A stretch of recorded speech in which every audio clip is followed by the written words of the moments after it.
The Super Smash Bros. Series is well known for its diverse selection of characters, and of everything we fans enjoy about this series, guessing who will be joining the lineup is always the source of the biggest discussions. We look for patterns and we come up with fan rules to justify our thinking, but really, we don't need to. Over the years, series creator Masahiro Sakurai has gone on the record to discuss the creative process, what has changed game on game, and what has remained the same since the very beginning. That's what this Source Gaming series is all about.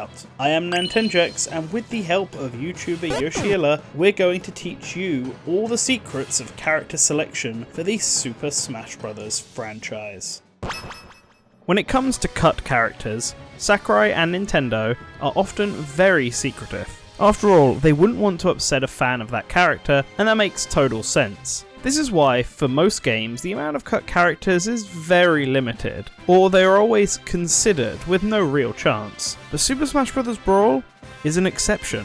We actually know quite a lot of cut characters in this game, more than any other, and their reasons are, for the most part, well documented and the most famous. But before we get to any specifics, it's worth explaining a few points that made deciding the roster for Brawl unique from the previous two games, and thus also explains the abundance of cut characters. First of all, Sakurai confirmed that while most characters were decided from the start of development in 2005, a handful of characters were decided midway through development. Sonic, Toon Link, Wolf and Jigglypuff were all added later in development, and this explains why they have no role in the Subspace Emissary, or in Sonic's case, a very limited one. Sakurai attributed their inclusion to having more time, and even commented that if they had a bit more time, they likely could have added in one or two more characters to the game. Characters added mid-development isn't new to Brawl, as we had the Melee clones, but it is interesting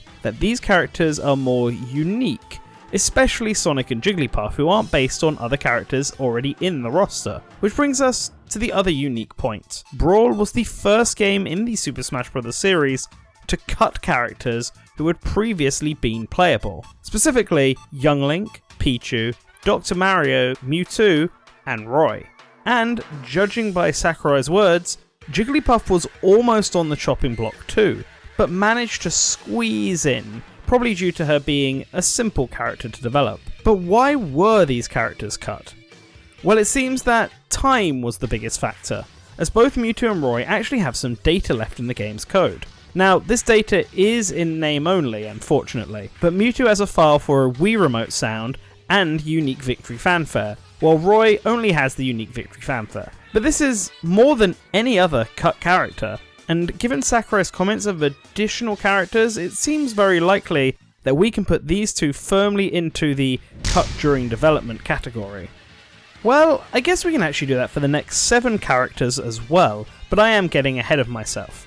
For now, let's move on to who may have been the next character in development after Mewtwo and Roy, Dr. Mario. Or maybe even Dr. Mario was planned much earlier?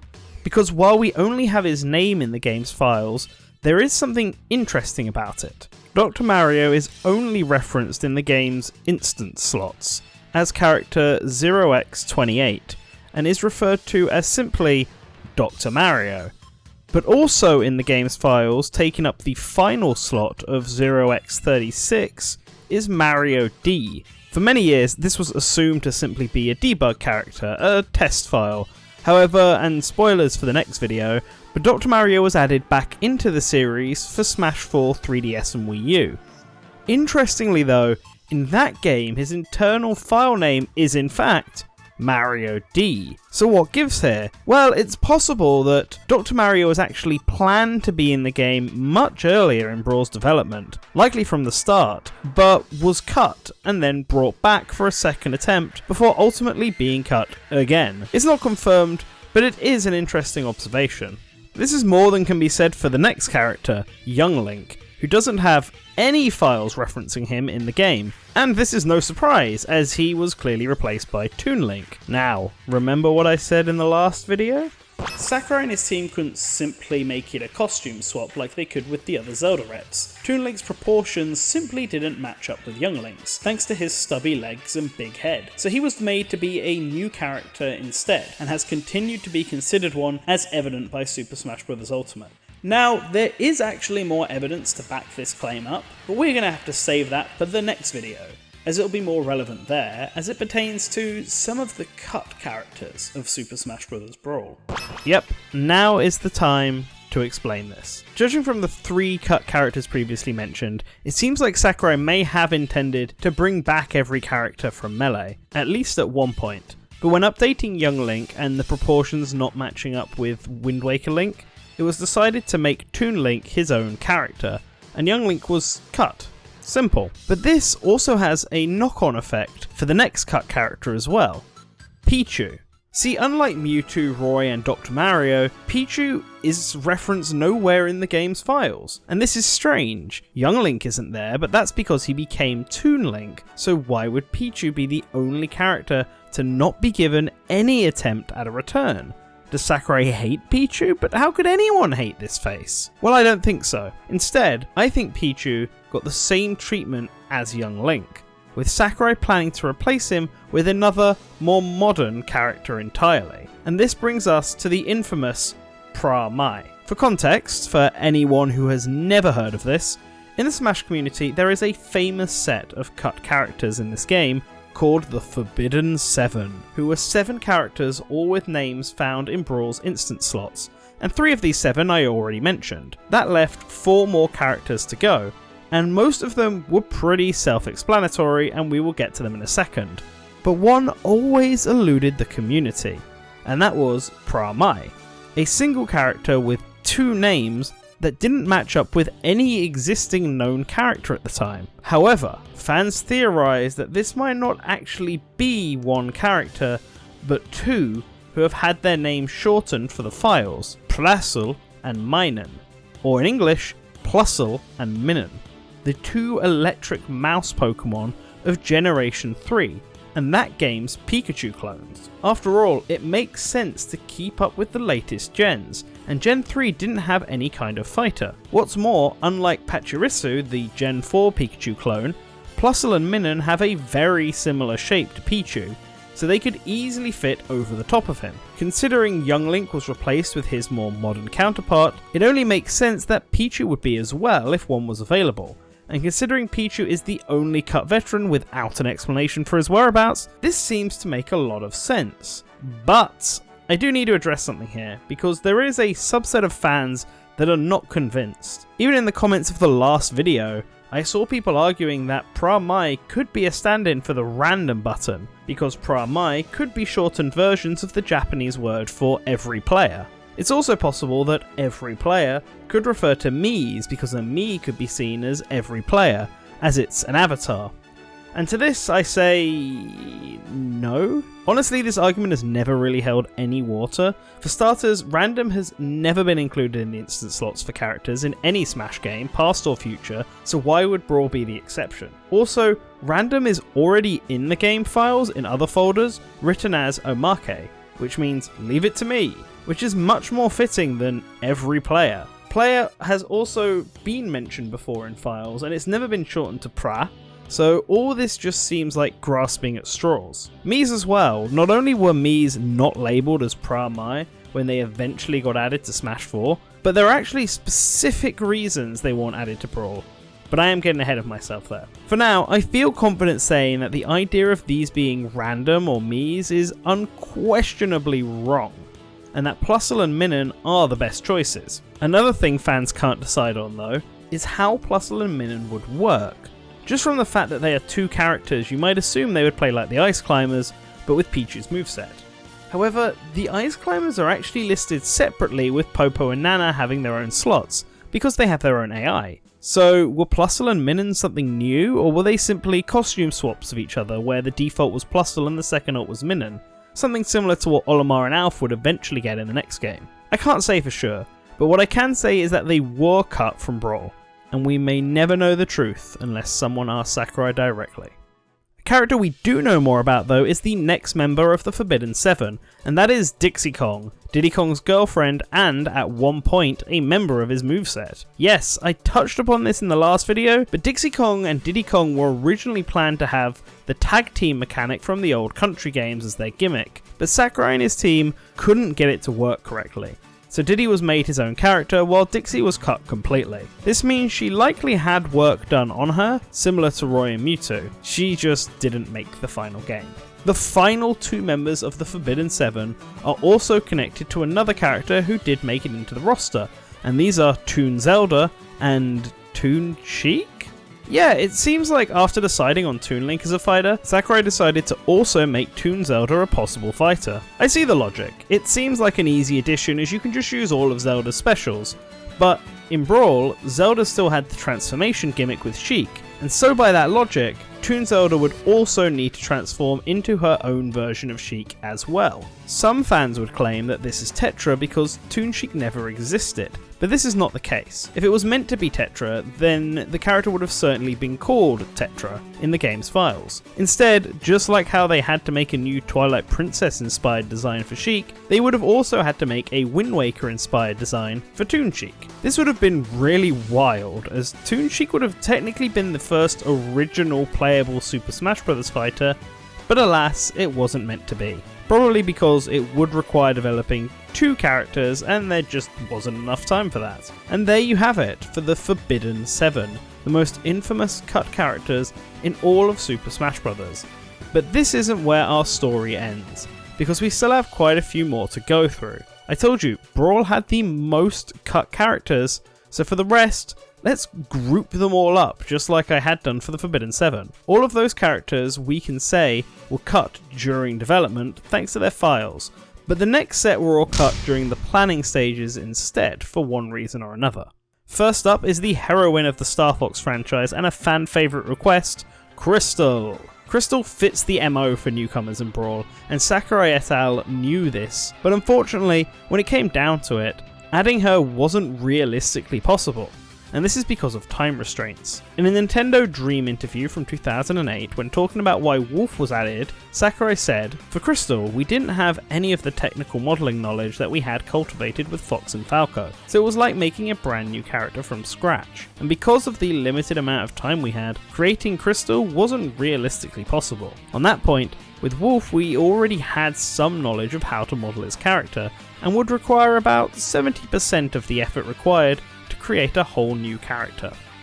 So this is pretty cut and dry. Crystal wouldn't work as a clone or even a semi-clone of Fox and Falco, but Wolf would, and due to time constraints, Wolf became the more practical choice of the two. It is a real shame, as I'm sure fans would have preferred Crystal, but it was ultimately not meant to be. Similarly, the Pokemon used by the Pokemon trainer also went through some changes. When discussing the development of the trainer, Sakurai said, "At first, I thought about unifying all 3 Pokemon into their first stage or their third stage evolutions. Due to its position in the evolutionary process, Pokemon in the second stage are often forgotten, such as Ivysaur, but I knew I wanted to include Charizard. Then I came to the conclusion that Squirtle would be able to establish himself as a character better than Blastoise. Plus, I thought that having a balance with the sizes and stages of evolution would be good." So what Sakurai is saying here is that he at one point had planned for either a trio of Bulbasaur, Charmander and Squirtle, or a trio of Venusaur, Charizard and Blastoise. However, when it came to making the final decision, Charizard was the most important of the 6, and so had to be included, meaning Charmander got cut. Then between Blastoise and Squirtle, Sakurai felt that Squirtle could offer more to the game than Blastoise, and it would allow Sakurai to have a variation in these stages of evolution.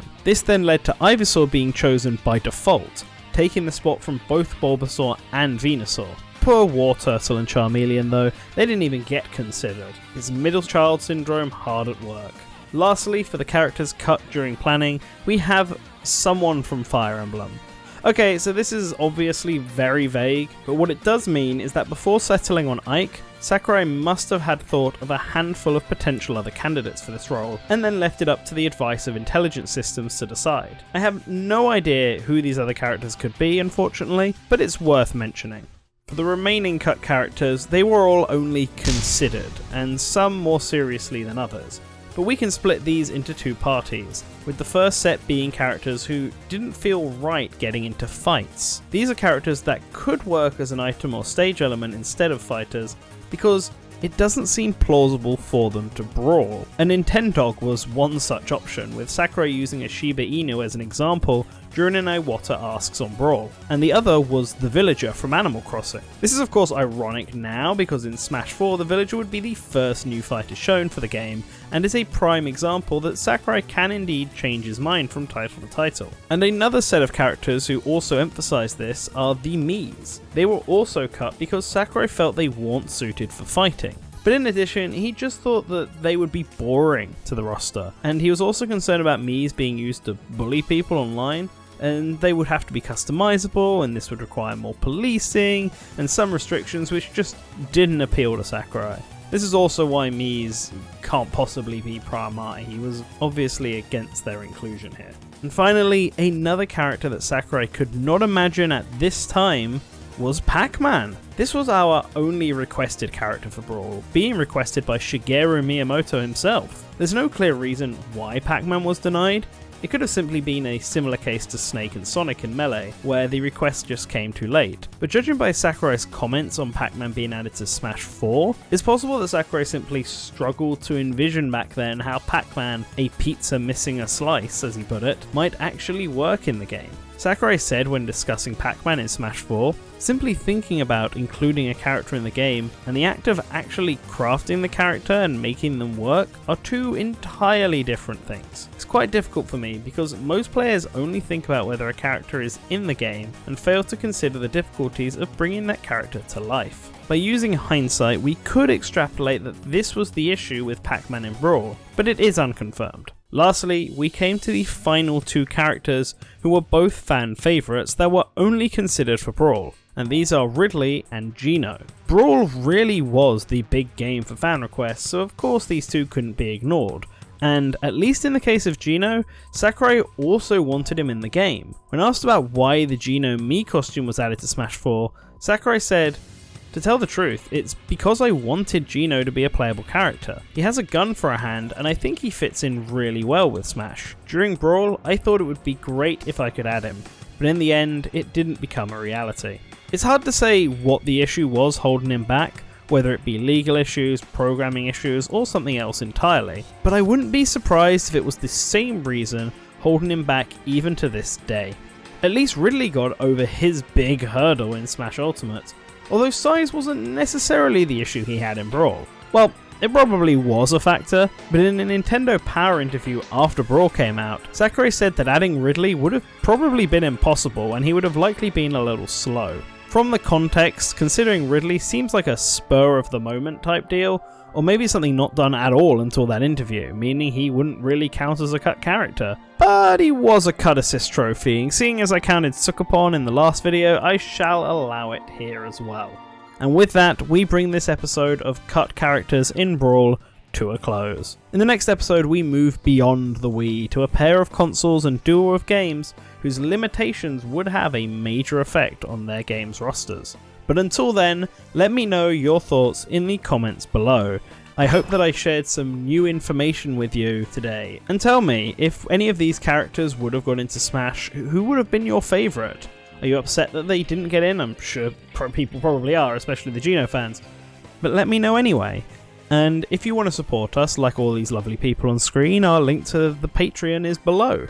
You can also like or share this video with your friends, just spread it around and let's break that misinformation about Pramai while we're at it, because I still see that floating around places. Anyway guys, hope you all have a wonderful day and always remember to return to the source.